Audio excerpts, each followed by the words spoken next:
So, Mr. Chair. I call the Honourable Member Chris Tremaine.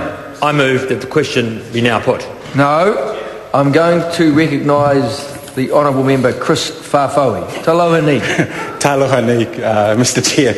And thank you very much for giving me the opportunity to speak to Clause 10 of the Education Freedom of Association Amendment Bill. And I, like my colleague David Shearer, want to focus on the supplementary order paper. Tauhenere, how's that for name dropping? I'd like to focus on the supplementary order paper that has been put forward by Grant Robertson, and there's another name we've dropped, which will see a new clause put into this bill to ensure a review of the voluntary student membership bill after 5 years. And I'd like to support some earlier contributions that were made by Te Ururo Flavel from the Māori Party around his concerns for Māori students with the passing of this bill, by also saying that I have some serious concerns around the effects of this bill on Pacific Island students. And I know that both Māori and Pacific Island students have heavily relied on the Student Association at the Polytech in my electorate, Whitireia.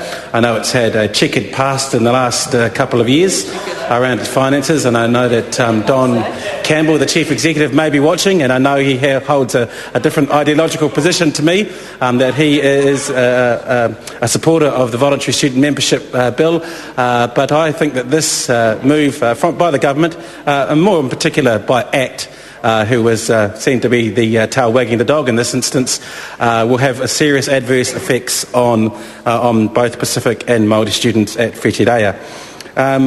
The 5-year review will look at how this bill, which may become law very soon, will have effect on students' services, and I'm really concerned about what will have effect on in terms of the cultural aspect that the student associations provide for their students, also the pastoral care that is provided by the student associations to their students, and also the academic support and the sporting support that is offered by the student associations.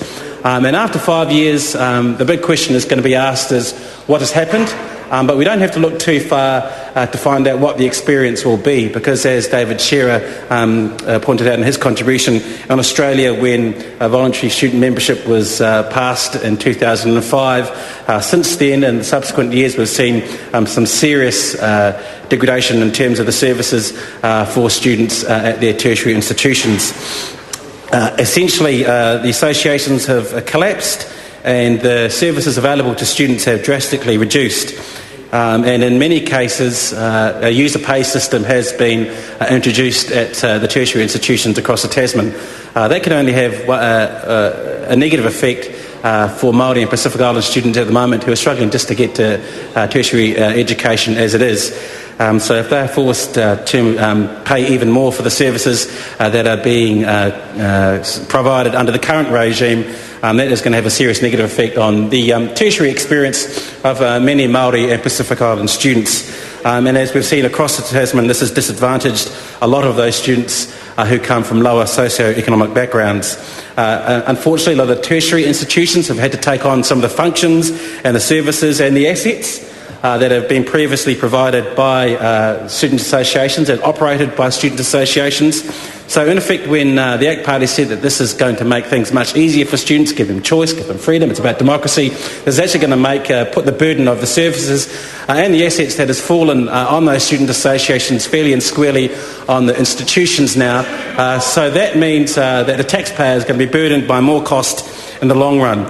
As we see across the Tasman, the fact that the tertiary institutions have taken on more of this burden, this has resulted in many unpopular decisions being made, sports teams being funded at the expense, elite sports teams being funded at the expense of social sports teams. There's been a noticed large price increase in campus services, and that again is going to be a disadvantage for many lower socio-economic groups of students. as I say, an increase in campus service price and campus services, and an increase in the number of campus services activities being outsourced to private sector firms. So in the past, where we have had the student spirit behind making sure a lot of these services are provided to students at a pretty reasonable rate, pretty cheap rate, now we're going to find the private sector coming in and saying, well, we can provide that service at a profit, and of course that comes with a price. We've also noticed across the Tasman that 1,000 jobs were lost in the student services area. And there's one instance that I'm concerned about of a child... Mr Chair? I call the Honourable Member Honi Harawira. Tēnā koe.